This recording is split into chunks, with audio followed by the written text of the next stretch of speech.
Hello, everybody, and welcome to the final episode of season 2 of your Best Therapist podcast. And I just want to be clear, it's season finale, not series finale. I think I accidentally said that on one of my podcasts, and I didn't mean to. I had someone be like, wait, what? And I was like, no, I'm so sorry. So I am ending season 2. This is the final episode for season 2. And, I have a lot of mixed emotions about it.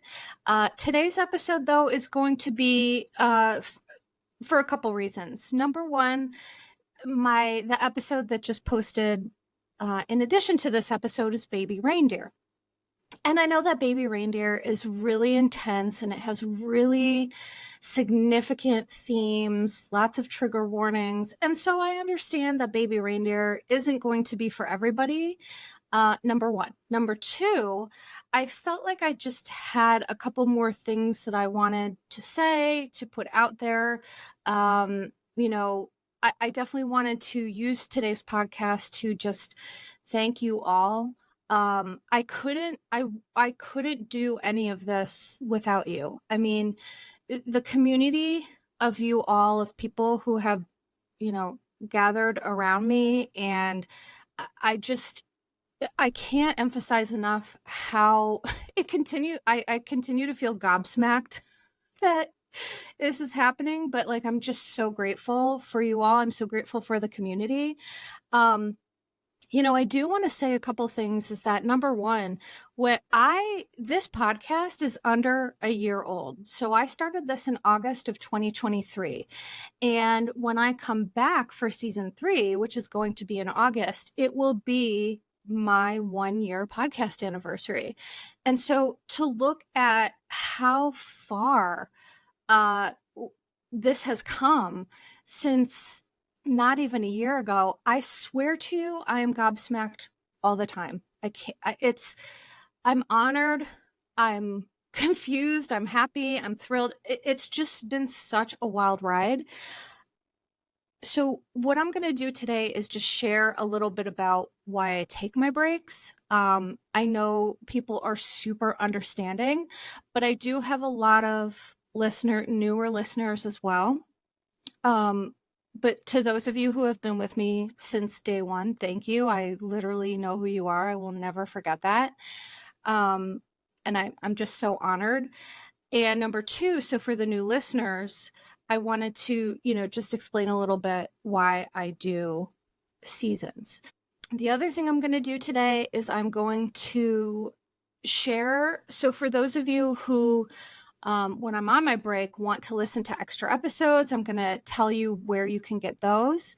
And also, I'm going to share a list of my podcast eps, season 1 and season 2, because there's like 40 and they're pretty good. I mean, sometimes I don't re-listen to myself because that just gives me anxiety, but I'm sure the first couple of episodes are like, oh my God, I probably sound like an infant, like a squeaky little voice. But either way, listen, I'm growing. I'm coming into my own. I'm like a caterpillar going into a cocoon and coming out a butterfly. I have no idea where I am in the process. Some days I have no idea. But truly, I am so honored that I get to do this. And, I had to leave my private practice in 2020 due to my chronic health issues. So for those of you who don't know, in 2015, so I'm a cancer survivor. When I was 17, I had ovarian cancer. So this was in 1998. And I got to meet the cast of Friends. There is a podcast episode about that. I got to, make a wish through the Make-A-Wish Foundation, and it was super amazing.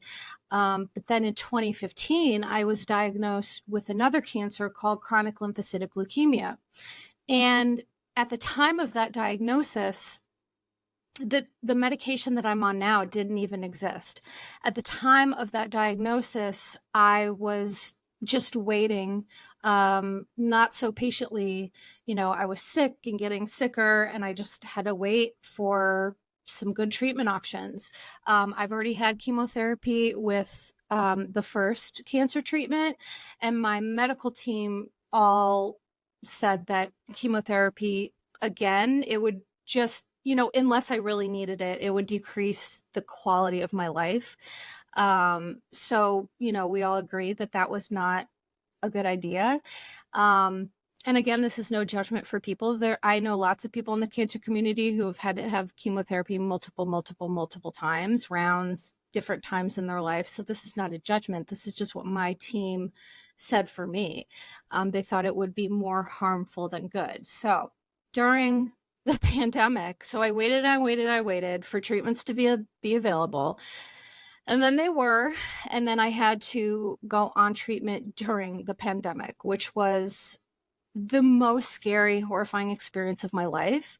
I already was struggling with complex PTSD, but that took it to a different stratosphere.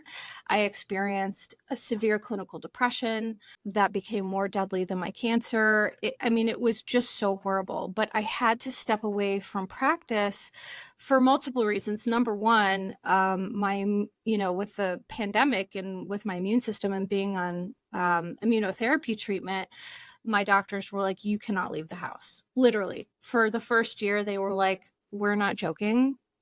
People that we're seeing with CLL catch this are not surviving, and you need to stay in your house. That was the message I received. And so I did. And it was horrible. And I felt awful not being able to go back to my practice. I was treating people that I had treated for a while or who had followed me from other places. I had real relationships with them. If any of them are listening to this, I'm always sorry about that. I don't know that I'll ever not feel guilt about that. But obviously I had to put me first, which I'm not always comfortable or familiar with. And so this podcast break is me putting me first, even though it isn't comfortable. I know that I have to do it. And the thing about me is I do believe what I'm doing now. I feel that, people ask me, well, would you go back to private practice? And, first of all, my health right now is just too inconsistent because, when you see someone for therapy, I take it so seriously. It's so sacred. It's so important. I can't have days where it's like, well, I don't know if I can, maybe, that's just not how therapy works. You have to be able to consistently be present, for people. And I'm just not in the physical space, unfortunately, to be able to do that. I thought when I was, diagnosed with CLL and when I started treatment that, I would go on treatment and I would get to a point where I'd be able to get off of it. But my path has, of course, been more challenging than that. I'm a little bit of a medical unicorn, and so I have a good team of people at Penn Medicine. And so the point of what I'm saying is that this podcast, for me, is an opportunity to help people on a level of not just helping one person at a time, of helping a bunch of people at a time. And so for me, my healing and my recovery, this is such a blessing because I'm able to share my experience, strength, and hope, but also share psychoeducation on clinical concepts that I do believe are really helping people. I get messages all the time, and every time I receive them, I'm like, do they know they're sending this to me? But I just feel that I'm so honored to be doing the work that I'm doing now. And the side note is that I love it. It's, it's stressful and all these things, but like when I first started this over a year ago, what I will say is I released an episode. It was like my third or fourth episode that I released. I talked about particular celebrities, and the episode blew up, and I got like 5,000 views on YouTube, and I got relentlessly trolled to the point that people tried to tank my podcast rating. There is still one person from that time hanging on that they repost the same bad review every single month. It's actually kind of funny. I mean, it's terrible because it's like I would encourage that person, do something better with your time. I understand people aren't going to like me, and if people really dislike me, that's fine. I get it, but don't over focus on me. Do something more effective with your time. I don't even. I know this sounds weird, but it's like I want to help them too. It's like whatever it is about me you don't like, just move along. Like that's a lot of energy for you. But I digress. And so my point is that when I started, I really felt after that wave of trolling and hate, I was like, I don't think I can do this. I was like, I'm a very sensitive person. I did not have like a community. I did not have, people who I knew were supporting me. The first people to support me, by the way, were drama darlings. And for people who don't have any idea what I'm talking about, I got my start through Amy Phillips, who has a podcast on Patreon called Drama Darling. And all of those listeners really were like the wind beneath my wings. I'm not joking, because it gave me enough. So thank you to the drama darlings who are listening to this, who support, myself and Amy. But I really felt like I don't know if this is going to be for me. I'm too sensitive. I'm a regular gal. I'm not made for this world. But the thing about me, for better or for worse, is I am fiercely resilient. I am incredibly tenacious. I persevere through pretty much anything and everything. I mean, I can say that. Like, I'm a pretty badass lady. So I just did what I do, and I put my head down and I thought, Melissa, you got to give this a year. You got to give it a year, because if you pull the ripcord now, you're never going to know. You're going to regret it. You're not going to know what this could have been. So I made a pact with myself. I made a pact that I was going to give this a year. And after that year, if I did not feel that this was a healthy thing for me to do, I wouldn't do it. And I would chalk it up to saying, okay, I tried it. Outside of my career as a therapist, I literally had no idea what I would ever want to do. No joke. That's the only thing I ever wanted to do and felt like I was really good at. And then this came around. And so for me to get a second chance at a meaningful career, I just can't emphasize enough how special and important that is to me. And the good news is, I know people are like, well, what's the end of that story? So I'm not going anywhere. I am going to come back in August for season 3. I am going to hopefully do tons of seasons. I love this. I love what I'm doing. I feel confident in this space now in a way that I didn't before. It was wild for me, because I was talking to my therapist about this, is that when I was doing therapy, everyone at first, when you're doing therapy, everyone has imposter syndrome. You're like, who am I? I don't know what I'm doing. But once I got to a certain point in my career, I felt so confident clinically that anything that was thrown at me, I could reasonably deal with. And to be able to feel that about a career that you're really passionate about was so cool. And trust me, I mean, I still made mistakes and I still made missteps. I was always learning. But I just knew that no matter what came my way, I had the skills and the competence and the knowledge and understanding to be able to effectively address it. And I was one of those people. I rarely had no shows. I rarely had people not return. I was able to. The thing about me that I'm really good at is building relationships. And so I didn't understand how doing that clinically would also translate to this space. I'm great at building relationships. There's people that I talk to on Instagram every day, that I've talked to every day for like a year.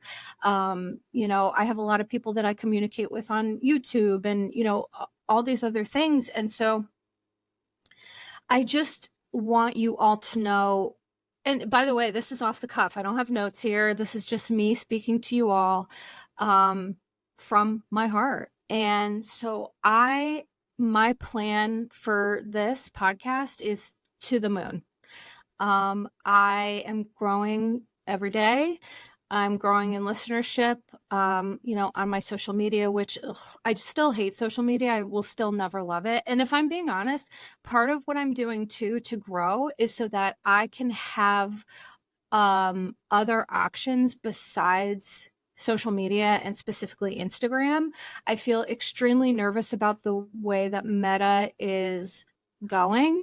And for me to have my most significant source of, I don't know, media or whatever be on Instagram, it makes me very nervous. People get blocked or shadow banned or whatever. You do one wrong thing, you say one wrong thing. And now with AI, they're doing all of these wild things where people are DMing me. Like I tried to comment something nice and Instagram told me that it was like not okay because like Instagram gives you this message for, I'm sure many of you have know what I'm talking about, but for those who don't, someone will try to say, left this episode, blah, blah, blah. And then Instagram will come back and say that comment was removed. It seems like you're trying to get likes, comments, or whatever. And it's like, well, what else are we doing here? Like, no one's on social media just like going on a nature walk. Social media is a disaster. Everyone's on there for a purpose.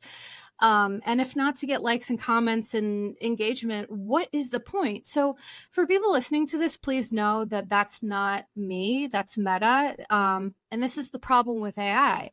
It's the first iteration and it sucks. It's not doing a good job on Instagram. And so it makes me nervous that is where, I mean, I almost have 13,000 followers on Instagram. So, and I can't see, like, I'm not a great real person, so I don't have a ton of followers on TikTok. I won't do Twitter or X or whatever. I just won't do that. I just don't. Elon Musk, I don't know what's happening with that. And I think it's like a swamp over there and I'm just not doing it. So, I digress. But coming back to why I'm taking this break. Because again, I do think it's for me. I mention my health a lot just because this is my life, right? Chronic illness is my life. Chronic cancer is a part of my life. And so I reference it a lot. And so I thought it was only fair to give people kind of a little bit of an update as to, again, what's behind this break. So there's two reasons here. Number one, as I mentioned, so with a chronic cancer, I started treatment during the pandemic. However, I am still on that treatment 4 years later. And, the thing with a chronic cancer is that it's incurable. And the best you can hope for is to either keep it stable with medication or to get to a point where it's called minimal residual disease, MRD. There's no typical remission for this cancer like there was for my other cancer, which was ovarian cancer. I've been in remission from that for 25 years. I had 3 hysterectomies. Ugh, don't get me started on that. Literally 3. 2 partial. Well, they were all partials. Partial to equal 1 whole one.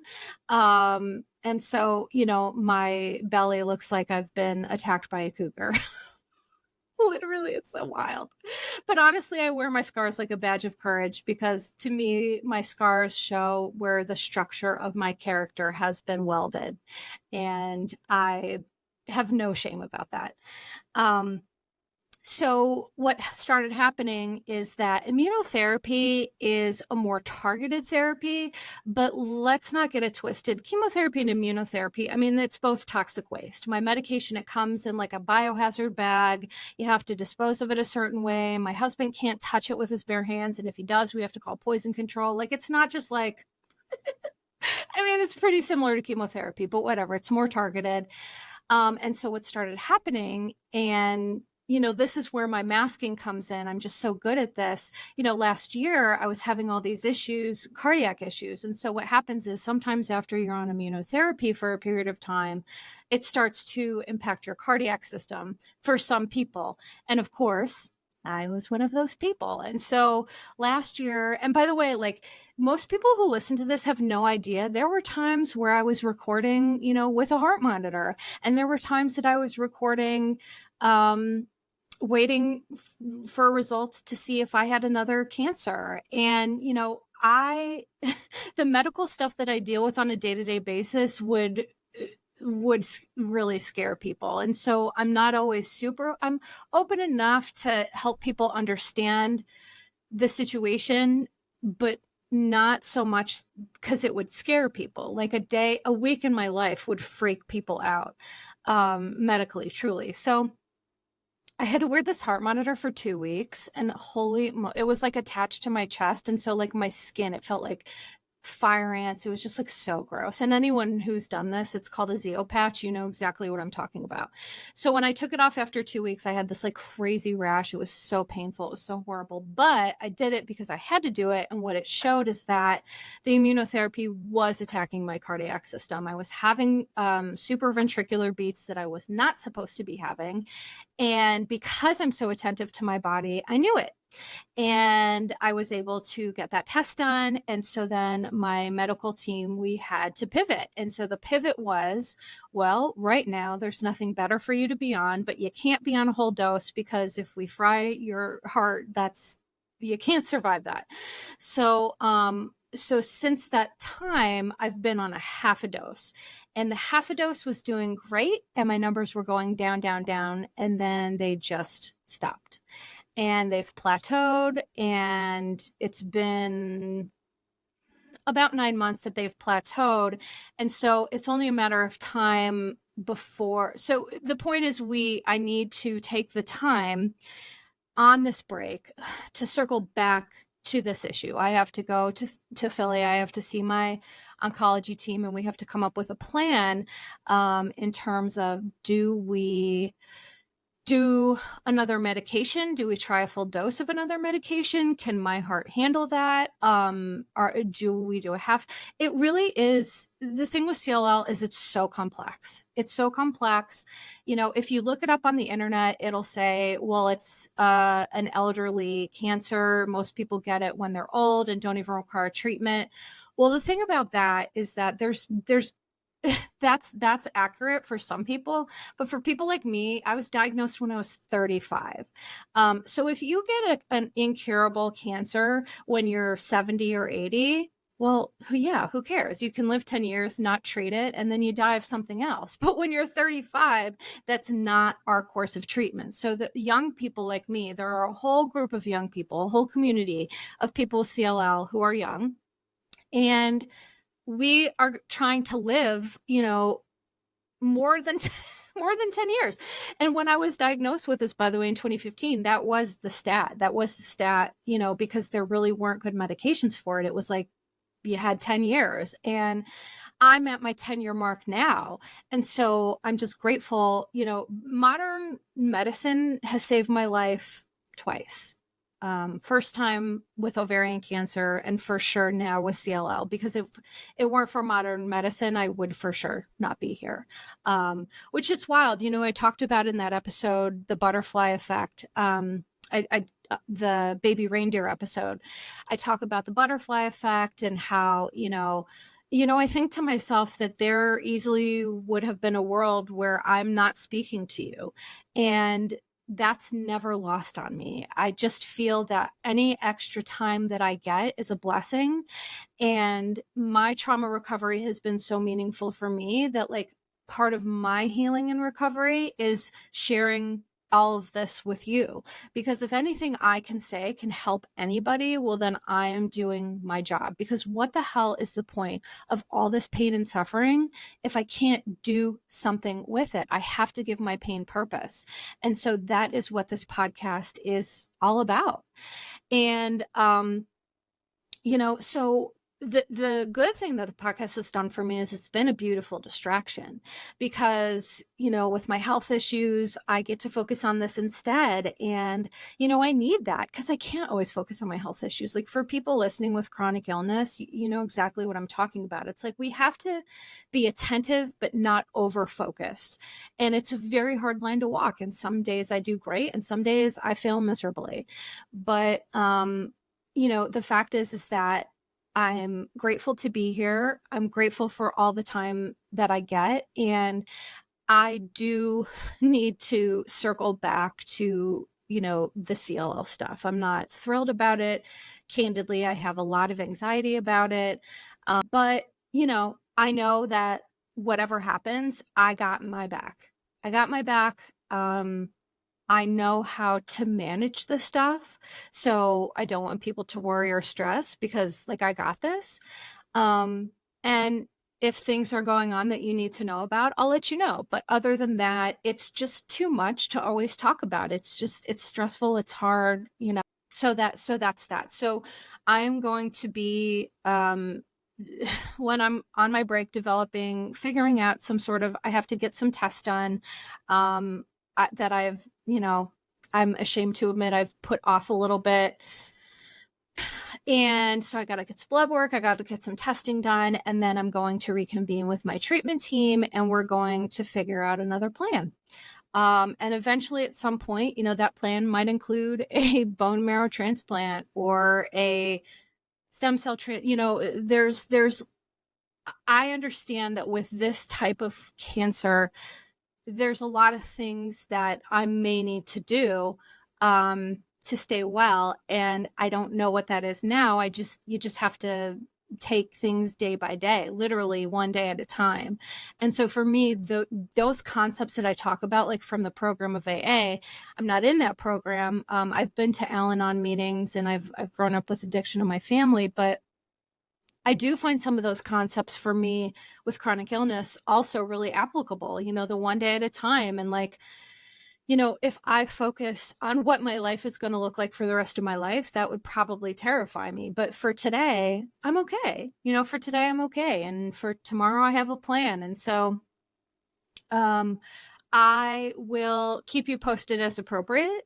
And, because also for me too, like I do want to be open, but I do also need to maintain some privacy and, just for myself. Like I don't want to be like too much of a share, again, that's a fine line too.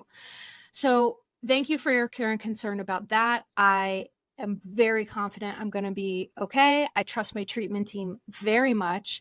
They're wonderful people. In fact, my oncologist right now is literally on sabbatical doing work to figure out a cure for CLL. Like, no joke. He's really doing that right now. And I just feel so proud of him and so proud to be, a patient of his, because how honorable is that, right? But needing to see him while he's on sabbatical and him being like, it's time for us to talk about this, that it's like, oh gosh, Oz is taking a break from Ozing and now he's focusing on me and I'm so scared. But it'll be okay. So enough about that. The other piece of my break is that I am going on a wonderful vacation next week. I am very excited. I am going to Chicago to see my family. So for those of you who don't know, I was born and raised in a suburb of Chicago, Downers Grove. All shout out to all my DG people. I still have lots of friends there that I grew up with, lots of family. I have a big family that lives there. So I'm going to take my break. I'm going to go see them. I'm going to soak in all the love and support and family time and friend time. And then I'm going to come back here and I'm going to deal with my stuff. So I'm very much looking forward to that break and that vacation. I was thinking about doing a listener meetup, but at this time I decided not to because I just don't have the energy. I'm just so exhausted. I'm mentally, physically exhausted, and I just really need a break. So I'm hopeful that people are understanding of that. Now that doesn't mean I'll never do a listener meetup. That's literally my goal. So let me pivot into talking about the future of Your Bish Therapist podcast. Number one, I'm going to come back in August with season 3, and I'm very excited about that. I have some irons in the fire in terms of some guests that I want to have, some, things that I want to do. And I'm just really excited about that. But the thing that I want everybody to know, and I've talked about this a couple different times, is that While I'm on my break, July 11th starts Real Housewives of Orange County season premiere. And I am absolutely going to be watching it, and I am absolutely going to be covering it. So this is what my plan is for right now. When I'm on my break from this season, I do have a Spreaker Supporters Club, which is basically like a Patreon. It's on Spreaker.com. It's I've explained a couple times, but it's a way for people to support me. It's $5 a month.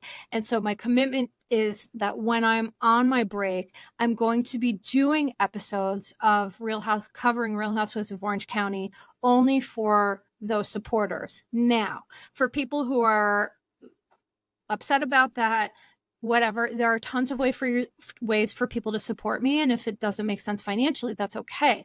What I'm saying is that all of those episodes that are for Spreaker supporters, eventually, when I come back for season 3, I will release them all publicly. So people will get to hear them. You're just going to hear them late for free, or you can go over to Spreaker.com, search for Your Bish Therapist, and follow me there. And that is how you can find the episodes. So when I post the episodes, they will be only for supporters, they will be locked, and the only way for you to find them is to go to Spreaker.com, either via the app or the website.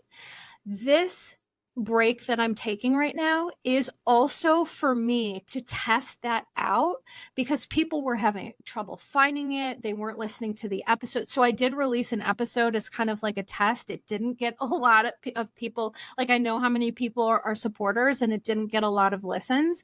And so I want to be mindful about what I'm doing, if it's good for everybody or not, because I can just go to Patreon, right? Like, I do want to build a community. The one thing that I like about Patreon is, there's chats, there's, community pages. I can do a lot of different things. But the Spreaker Supporters Club, I think people just aren't using it as it needs to be used. So there is someone on there, which I'm not going to say their name, but you know who you are, thank you, who has commented, there are ways to talk to me through the Spreaker Supporters Club. You can leave comments, we can chat, we can interact. So if you are interested in hearing me talk about OC during my breaks, go over to Spreaker, join, support. And if I end up during my break, I am going to assess, are people really listening to these episodes or are they not? Because if they're not, then I'm going to have to reassess, because it's a lot of work to do, if people aren't going to listen. And also, like, if people aren't, it's not that they don't want to listen, if it's complex. That's what I'm saying. If it's complex, if it's hard to find, because trust me, I know it is a little challenging to find. I participated in the Spreaker Supporters Club. There was like a webinar, and I did participate in that. And so what it is essentially a beta program that Spreaker's using, where the content creators get 100% of the money, which is extremely rare. Like, you never see that. Apple Premium takes 40%. Patreon takes, a percentage too. And so I was like, well, I think everybody wants the money to go to me, and I want the money to go to me. So let's try this. But if it doesn't work for us all, then I'm going to have to move to Patreon, because for me, growth is the goal. It's, I want a community. I want to chat with you all. I want to know what you want covered. This isn't just me talking to myself like into a void. You're all a part of this, and a very important one. So that Spreaker Supporters Club, but also your girl just got, I don't know what you call it, but on YouTube, I am now available for the partnership program, eligible, I guess I should say. So on my YouTube, I'm also going to be offering, I guess, memberships or subscriptions. I still have to explore that. I'm not exactly sure what that's going to look like. But so what I'm going to do is the content that I do for the Spreaker Supporters Club, I'm also going to post that for members on YouTube. So there are 2 different ways to support. You can go over to YouTube. I'm still setting that up, so it's not available right this second. That's what I'm going to be doing on my break. I'm also going to be upgrading my audio equipment, because I had that one scare with, like, my headphones have been weird, and this is not, I got this to start because it was like cheap, and it was like, well, I don't even know if I'm going to be doing this. So, whatever. So I'm going to be upgrading my audio equipment. And the other thing I wanted to tell you is I use a recording. I don't know what you call it. It's called Riverside, and they now have ability to do live stream. So I also, like, I'm just saying there's lots of things for me in the works between, maybe going live on YouTube or live streaming on Riverside, and I can have guests. I can have questions, like people, kind of like a call-in, but like a more modern version of it. So my brain, while I'm doing all this other stuff, is going to be focusing on how to build, how to grow, how to make things more accessible for you all. And so I'm just really excited to share that with you all. I got plans. I want to be booked and busy, honey. And I want to get some really good guests on the show. And I have some irons in the fire with that. The coolest thing about all of this has been when I get my statistics about how many listens I get, I also get what's called a geolocation, and I get to see all of the places where people are listening to me. And I promise you, I almost died. I was like, what? What? People are listening to me all over the world, and I'm just like so freaking honored. And so I want to give a shout out to all, all the countries and all the places. And also, I just thought maybe you guys would like a peek behind the curtain into, I don't know, some of the statistics of this. But obviously, so most of my listeners are in the United States. Probably about like 85% of my listeners are in the US. Next is Canada. You, my Canadian friends. Hello. Happy to have you. Then Australia. Love Australia. Love it so much. Would love to visit, but the creepy crawlies absolutely terrify me. But here in the States, we're having this invasion of these like flying spiders. And I'm like, well, I might as well go to Australia then, because that's basically what they have. So maybe, one day, maybe I'll do a live show there. Who the heck knows? The sky is the limit. Then is the United Kingdom. Thank you. Yes. Which I'll be really interested to hear some people from the UK talk what they think about, baby reindeer and things like that. So then there's Norway, Ireland, Sweden, Germany, France, Italy, New Zealand, Puerto Rico, Spain, Denmark, Mexico, India, South Korea. Hi. Like there's a couple of you in South Korea. There's like a small party of you, but Hungary. And I talked to one of the people that I talked to on social media is from Hungary. Israel, sending all the people living in Israel all my love and support. And if I didn't get a breakdown here, so there's an other as well. So I don't know if people are also listening to me in other places, but just sending you so much love and support. The Netherlands, Austria, South Africa, Brazil, Bahamas, and Japan. And I swear to you, I just am blown away by the fact that I'm sitting here talking to my microphone, and there is someone right now in one of these places that's just like listening to me, and I just feel so freaking honored. So thank you. Okay,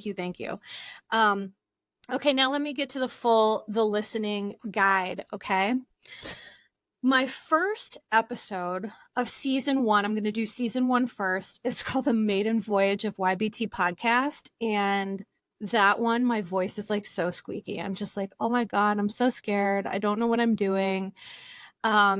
So episode 2 is a supersized episode called Wow, Bethany, Wow. Please don't let it be about HIPAA. It's about HIPAA. And this was related to the whole, when Bethany had Rachel Leviss on her podcast, and they talked about HIPAA. And at first it was like when all of this broke, it's like old news now, but so I did cover that. And then episode 3 was Aftershocks of the Aftermath, which is Bethany posted like a podcast called The Aftermath or something. And so that was like my snarky, play on words about that. So I talk about the aftermath of the podcast. I talk about Bethany. I talk about, what I thought about her and this reality reckoning and Rachel Leviss and all this stuff. Okay. Episode 4 is the one where your Bish therapist tells her story. And that is where I talk about my Friends episode. And for people who are Friends junkies, I named it the one where, because that's what every single Friends episode is named, the one where ... the one where, whatever. And so here I tell my story of, cancer survival, but mostly, what it was like to Make-A-Wish through Make-A-Wish Foundation. I met the cast of Friends. I met the cast of ER. I met the cast of West Wing. I was out in LA. It was a wild experience. And so that was me telling my story. And that was also, where I met Matthew Perry. So when he passed, it was truly devastating for me. And I do have an episode about that, but I forget where it is, and I'll share that. So the 5th episode is the Jeff Lewis, Heather McDonald, Justin Martindale drama triangle. Then 6 was Bravo News Roundup. That one, it was just like, I think it was the first I was covering Real Housewives of Orange County last year, and there were a couple like major things going on in the news. So that was what that was. And then I did a bonus episode called Addiction Among Housewives. It was after Shannon Bedore got her DUI. And because I have such a history and understanding of addictions personally and professionally, I do tend to focus on, cover addiction a lot. And furthermore, I'm extremely excited to cover OC because apparently Shannon Bedore really didn't take her. I don't know if she didn't take her DUI seriously, but her drinking behavior continues. We get to see some of that on camera, and I will be here to mention it all. So episode 7, this is truly for me one of my top 10 episodes, The Murdaugh Murders, A Legacy of Generational Wealth and Trauma. I put so much work into that episode, and I also I say this all the time, but for those of you who have listened, I'm a true crime junkie. And so for me, this is one of my favorite episodes that I've done. Number 7, Murdaugh Murders. Then episode 8 was Real Housewives of Orange County and Southern Charm. Oh my gosh, I cannot wait until Southern Charm comes back. I have so much to say. The men of Southern Charm are just clinical gold for me. And I'm here to cover every single bit of it when it comes back. Episode 9 was the Kim and Corey Bierman saga. To be honest, I'm done talking about Kim. I'm so tired of it. I feel like I don't understand why people are still giving her opportunities. She's not well, and she needs to, we can't just keep pretending that she's okay and just give her more shows. I saw recently where she's getting her own show with Cynthia Bailey, and I'm like, why are we enabling this behavior? I just whatever. And so maybe I do need to talk about that again, who knows. Then episode 10 is There's Something About Mary Cosby. This is also one of my top 10 episodes in addition to the Murdaugh Murders, because I did a lot of work. I watched, I think it was an Up and Adam interview with Mary Cosby's mom and dad. And I did a family tree. I really did a lot of research. I put my heart and soul into that episode. And so I still to this day am blown away that Mary Cosby continues to be shoved down our throats because she's a housewife for the new season of Real Housewives of Salt Lake City. I'm not joking. I don't know if I'll watch, because I'm just I think it's so wild to give, Bravo gives terrible people platforms a lot. But for me, with the aspect of manipulation using religion, I really have no tolerance for that. And so I do try to be neutral, but if you want to hear one episode of me not being super neutral, listen to that one. Then episode 11 for season 1, Southern Charm and Real Housewives of New York reunion. That was the new iteration. Episode 12 was tribute to my friend Matt. So I talked about Matthew Perry and how he was like the first person to see me. I know it sounds like a weird story to tell, but I was devastated to hear of his passing. I still truly haven't been able to watch Friends. I'm not joking. I just, it hurts my heart too much. And so I hope that I'm able to go back to Friends because it used to be a comfort show for me, but now it's just too hard. But in addition to the tribute to my friend Matt, everybody loves the episode is also titled Everybody Loves Tom and Narcissists. And I talk about how Tom did a podcast with Dr. Drew and he took like Dr. Drew's narcissism test and he scored like a very low score. And I immediately was like, no, this isn't right. And I showed on that podcast how easy it was to skew the results. And so I just talk a little bit about like the psychometrics of like testing and how it's, in my opinion, not accurate at all. And then that episode, geez, this must have been a long one. I also talked about the Real Housewives of Beverly Hills premiere. Episode 13, season 1 is Listen Linda. That is my episode. Again, this is also probably one of my top 10. I did an episode about Monica Garcia and her mother, Linda. So I talk a lot about narcissistic abuse. I talk about some really significant clinical concepts. So that was a huge episode. If you haven't listened to that, I encourage you. Episode 14, oh my gosh, this episode was called Be the Light. And this episode was about me finding a person walking on the side of the road in wintertime, improperly dressed in the middle of a mental health crisis, and me having to call 911. But also when police came, this person ran off and I had to literally like basically act as like a, I don't know, negotiator. I just acted as a mental health professional. I wasn't working at the time. It wasn't professional. It was just me being a human being trying to get this other human being some help. And for me, I'm not joking. So the stretch of road that I found him walking on to this day, almost a year later, I think of this person every single time that I'm on that road.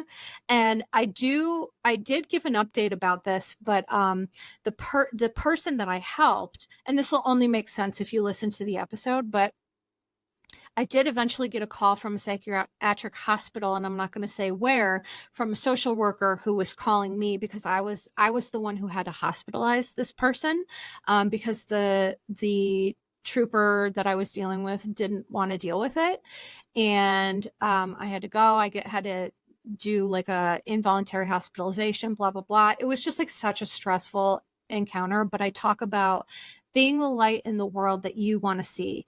And truly what stresses me out, I mean, it really is almost like PTSD. When I drive past that spot, I swear what I think to myself is, imagine if I didn't help him. It was winter. He was not properly dressed. There were people driving by, just ignoring. And I think to myself, I know that I saved his life. But that hurts my heart. Like, what if I wasn't there? What if I didn't see him? It just really messed with my head, and it still does. So I just have to be honest about that. But I'm glad that I did it. I'm glad that he's alive. I'm glad that he's getting the help that he deserves. And I just hope he's okay. And then episode 15 was, it's called YBT Announcement. And it was just me announcing that I'm going to take a break, because season 1, I was just like so new and I was so green and I was dealing with a lot physically and emotionally. And I was just like, oh my gosh, I don't know, whatever. So episode 15 is just me announcing that I'm going to do seasons, which obviously I've stuck to that. And then episode 16 is a 2-hour season finale about the Twin Flames universe, cult or spiritual refuge. And I have some very, very significant thoughts about that. So for season 1, if you're going to listen to episodes, I would say listen to the Murdaugh murders, listen to There's Something About Mary Crosby, listen to Listen Linda, and I mean the season finale I think was amazing too, but listen, use your best judgment. Okay. Now season 2, I'm just going to quickly go over the episode guide. So season 1, I had 17 episodes, and season 2, by the time, like, this is the last episode, there's 22 episodes. That's a lot. So, Also, in between, I did a surprise. Like, I did a surprise. I love that. I love that reference to Jill Zarin on Scary Island. Surprise. So I did a little extra surprise in between seasons. So this season, episode 1 was Paris in Love, Generational Wealth and Trauma. And then episode 2 was Paris in Love Part 2. But I also talk about the teenage hell camps that she was sent to. And there was the reason I talk about that is on Netflix. There was a documentary called Teenage Hell Camp, and I watched it and I related that experience to what Paris experienced. I have her book. I have it here. It's always right next to my podcast desk because I think it's great. I support Paris. By the way, I got like a 1-star review because someone was like, she seems like a lame fangirl of Paris. And I'm like, I am a fan of her. And I'm sorry that my joy and enthusiasm upsets you so much. I'm not going to apologize for that. I adore Paris. I think that she literally saved her own life. She survived a lot and she's an amazing person. And so I'm not going to apologize for being excited about that. It's so weird. Episode 3 was Gypsy Rose Blanchard, Munchausen syndrome, malingering, factitious disorder. Oh my, that was a banger. That was a really good episode. So I watched all the Gypsy Rose Blanchard stuff that I could get my hands on. Then I talk about, her mom, Munchausen syndrome by proxy, malingering. I talk about all of that. That was a really good episode. Episode 4 was Announcement and Real Housewives of Beverly Hills. I think that announcement was the fact that Kyle Richards, and this is what like really got my Instagram account like on fire. I did a clinical interpretation of something and Kyle Richards reposted it and was like, yes, every word of this. And it was like kind of like my initial claim to fame or whatever. But then also that got me into the New York Times. Someone from the New York Times had called to get quotes from me about the Kyle and Mauricio situation because of the whole thing. So it was like a really wild experience. Episode 5 is Real Housewives of Beverly Hills Reunion, and Bravo News Roundup with Ryan Bailey was my guest. Episode 6 is Vanderpump Rules for Therapy with guest Lindsay Lime. So Lindsay Lime, she has a page on Instagram called Vanderpod Recaps, and she recaps, and writes out all of the, in the Vanderpump Rules universe, like all the podcasts. And Sheena talked about doing psychedelic assisted trauma therapy. And so that episode talks a lot about that, talks a lot about some of the half measures that VPR cast members make when it comes to self-improvement. So that was a banger. Episode 7, Summer House and my origin story with Amy Phillips. So because Amy Phillips is where I got my start, we talked a little bit about that. And we also talked about the Beverly Hills reunion. Or I'm sorry, this Summer House. Ugh, sorry. And then episode 8, I talk about going on Rachel Goes Rogue podcast. Because if you don't know that, I was a guest on Rachel Goes Rogue, which was the most wild experience. I went on to talk about grooming, and that was a wild experience. So I talk about that in episode 8. I also talk about Summer House and Real Housewives of Beverly Hills Reunion Part 3. Then episode 9, Bracing for 2024, How to Stay Sane During This Year's Election Season with Mandy Slutzker. Mandy and I are going to be doing more collaborations, by the way, in season 3. I'm going to be doing more on her show. She's going to be doing more on mine. People seem to really enjoy us together. And for those who don't know, Mandy Slutzker, she has a podcast called Is This Real Life with Mandy Slutzker? I highly recommend it. Go over, check it out. She's also on Instagram. She's a lobbyist in DC, but she's like a wonderful person. She's doing the hard work that people are complaining about, like why, and she's doing the hard work. And so people, I know all of you really adore her, and so do I. I did a bonus episode called Online Therapy Platforms Helping or Harming. And in this episode, I basically talk about BetterHelp being not good. And I outlined some other online therapy programs that are better. But here's what's interesting. After I did that episode on YouTube, I got into some sort of YouTube K-hole where I was like being hidden. And on one of my episodes that I did on YouTube, BetterHelp was like a advertiser, and I was like, I didn't approve this. So at first I was not going to do YouTube anymore, but now I'm part of the partnership program. So I just have to keep an eye on that because I don't want to advertise for BetterHelp. I don't agree with them. I don't support them. There are lots of other ways to get therapy. BetterHelp, if you're hearing this and you're like, why? Well, listen to the episode. I give, you know how I roll. I always give tons of research, and it's not just my opinion. I outline real serious concerns about that, platform.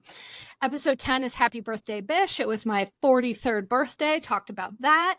11 was Real Housewives of Potomac and Monica Garcia on the Vial Files. Episode 12 is Summer House in the Valley. And then I also did a Spreaker Supporters Club episode. It was titled Spreaker Supporters Club High. It's a bonus episode for supporters. So if, go ahead and listen to that if you're a subscriber. Episode 13 is Real Housewives of New Jersey Toxicity and Summer House. I talk about why I'm not covering Jersey, and I've never been so happy with my decision to not cover something, because the Jersey fans are sometimes out of order, and all of the dumb drama. It's just like there's nothing clinically significant for me to even focus on. Like, there's nothing authentic about it, if I'm being honest. So that's that. Episode 14 is called What in the Bravo Hell, where I talk about some of the wild things going on in the Bravoverse. Episode 15. So What in the Bravo Hell, I did have some severe audio issues because, well, actually this is relevant, so I'll say this now. So because of the chemotherapy that I had in the past, the chemotherapy that I had was ototoxic. So it was toxic to my auditory nerves. So I have very significant hearing loss in specifically my right ear. But that is one of the things that I have to circle back on because it seems like my hearing has been way, way worse. And so what happened was when I recorded What in the Bravo Hell, I couldn't tell that one of my headphones was out. And so the audio was like not great. And so here's the thing, it's quiet, but then when the commercials come on, they're like so loud. So episode 15, I explained the audio issues. I explained what happened. I tried to do a million edits. It was like a disaster, but, so I'm going to address my hearing issue, number one, and number two, I'm going to be getting some new equipment. But I also talk about in episode 15 some news for the podcast, and I explain Spreaker Supporters Club. So if you want an in-depth explanation about it, listen to that episode. Episode 16 was VPR Reunion in the Valley. And then episode 17, Summer House VPR in the Valley with Mandy Slutzker. Now, episode 18, the interview with Ann Maddox and Amanda Lifford from We Signed an NDA. Ann Maddox is Tim Sandoval's ex-assistant. And that interview got a lot of views, listens, feedback. It was really, really great. Then after that, Summer House Reunion in the Valley finale, which I always had a lot to say about the Valley. So those episodes are great. And then I just released an episode called Summer House Reunion Part 2 and the story of Lois Rinna surviving the Trailside Killer. So for those of you who don't know, Lisa Rinna's mother was the first victim of serial killer David Carpenter, also known as the Trailside Killer. And I was like, wow, what a way to talk about my two loves of, serial murder and housewives. So that's what that episode was. And then the other episode, in addition to the one you're hearing today, obviously is Baby Reindeer, where I talk a lot about I talk about all of it.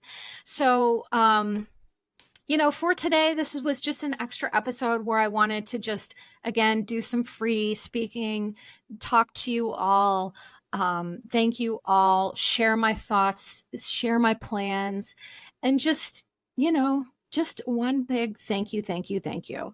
So please, again, if you have any questions, let me know on my Instagram, Your Bish Therapist on Instagram. I have a link tree that has the links to my email, to my podcast, to my article in New York Times, anything that I've ever done, it's on my link tree. But I look forward to relaxing, rejuvenating, addressing some issues so that I can come back in season 3 with a bang. I don't know what it's going to look like, but I can't wait. And I don't know. I just can't wait. So thank you all, not only for listening today, for listening for the last 2 seasons, for supporting me, for being a community, for helping, when I felt like I can't do this anymore. You all lifted me up, and I'm just eternally grateful. So that's going to be it for today. This is a wrap on season 2. And I send you all tons of love and support. And I cannot wait to speak to you all again in August. Ta ta for now.